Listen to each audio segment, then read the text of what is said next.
This video is aimed at novice players in Forza 6 or Forza 5. It's exactly the same. This is just a download pack really, isn't it? Let's face facts. But back to the business. Find yourself a short track. I turn all the assists off and put simulation on the steering. The only assist I would actually have on is the clutch. And this is also people using the controller, because I'm pretty sure that the car will drive differently if you've got a wheel. Mine did when on the old Xbox, the force feedback wheel. It totally transformed the game. But most people will have a controller, and there is some problems having the controller, even with the assists off or on. You'll find that the steering is definitely speed related, even when the game's set to simulation steering. If you just look at the steering input here at slow speed, going lock to lock just by waggling the stick left and right. So as you increase speed, I straightened it up there, but as you increase speed, now I will start doing exactly the same thing. I'm going from full input on the stick, and you can see the faster you go, the less the car's steering. Now that can lead to a problem when you come into some of the tighter bends. The car actually feels like it's pushing or understeering if you're English, and it's not. Basically, it's the game not giving you the steering angle that you need,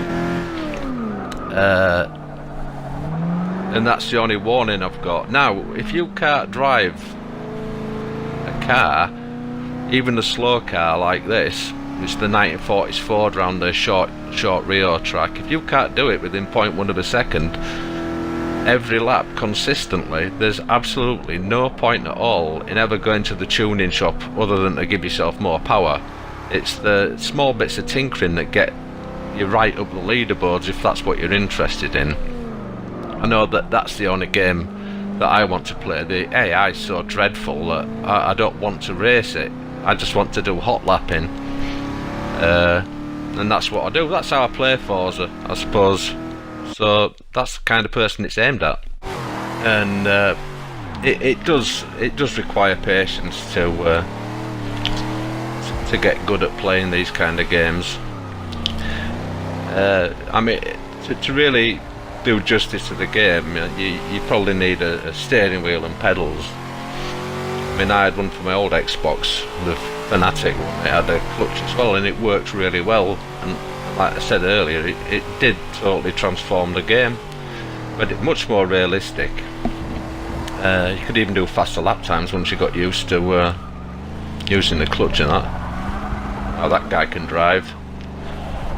This is Le Mans, and this is I like just hot lapping, and I've got my own Ghost here that I'm racing, because it's just more challenging than or you can race some of your friends. That's equally as much fun. It was much fun doing that. But this is where you can really test your setups to see, because the numbers that you see, say it's D, a D class or an E class, the numbers for top speed and that don't always tell the full story. You actually have to track test them, because even though the numbers may look similar, in actual performance they vary quite a lot.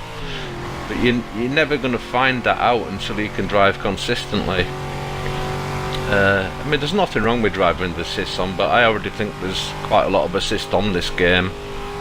You just don't seem to notice it as much. If you went and played Project Cars when that first came out, you'd see what an absolute disaster it is when they get the controls wrong. The game was unplayable. At least with Forza you can play it with a controller.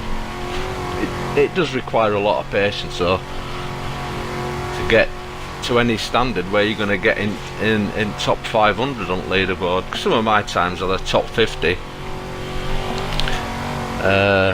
especially in the lower class ones. I do not like the amount of race cars that's crept into this game. I think that takes away from what Forza really, to me, is all about. it's race car heaven. You look at the garages or the dealerships, they all start with race cars. It's just such a yawn. I don't want to drive S-Class or R-Class or double X-Class or whatever hell class it is. It's no fun at all. You need reactions like a rattlesnake, which I haven't got. Patience and it'll be rewarded. Ooh, I cut myself off. These are the numbers I was talking about. It says D400 at the top and the numbers underneath for speed, handling and acceleration. I hope I didn't confuse you, but they can actually say one thing and mean another. You can have two cars that have apparently got the same speed, but when you actually get them on the track, that's not the case. One of them's quite a bit faster than the other one by quite a long way. But the only way you're going to find that out really is by getting consistent with your driving. So it's just you've got to practice a lot basically and get the consistency time and time again and learn the track. If you have the little stripe on that tells you which way it goes, you don't really learn the track and you can't go as fast. It tells you to brake too early. That's it really. Enjoy.